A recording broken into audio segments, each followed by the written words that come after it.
गंगा जी के डुबकी लगाओ तो पाप नष्ट होंगे, एकादशी का व्रत रखो या इस तीर्थ में जाओ तो ऐसा पाप नष्ट होंगे। तो महाराज जी, पाप करने वाले एवं पाप कर्म के लिए मुक्ति के इतने सरल उपाय से क्या पाप को बढ़ावा नहीं मिलेगा, या इससे इसका भावार्थ क्या है महाराज जी? मेरी जिज्ञासा शांत करें। देखो, पाप और पाप की प्रवृत्ति ये दो अलग चीजें हैं।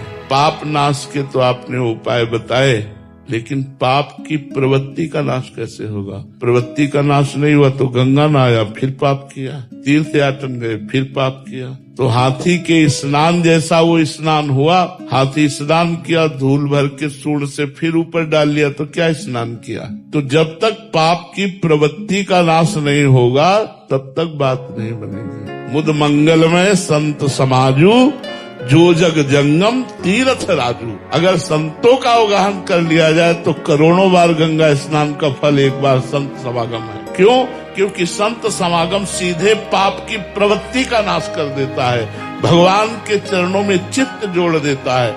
इन तीर्थों का, इन पवित्र नदियों का स्नान करने का फल है भगवान से प्रेम हो जाना। यदि भगवान से प्रेम ना हुआ तो फिर वही पाप प्रवृत्तियां होती रहेंगी, तो लाभ क्या मिला हमें? तो ये पाप बढ़ावे के लिए नहीं है, औषधि रोग बढ़ावे के लिए नहीं है, रोग का नाश करने के लिए है।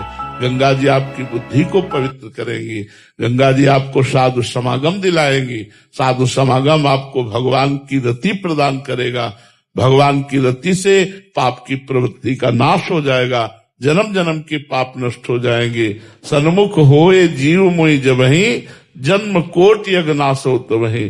जब जीव भगवान की शरण में आता है संत कृपा से, तो करोड़ों जन्मों के पाप उसके नष्ट हो जाते हैं।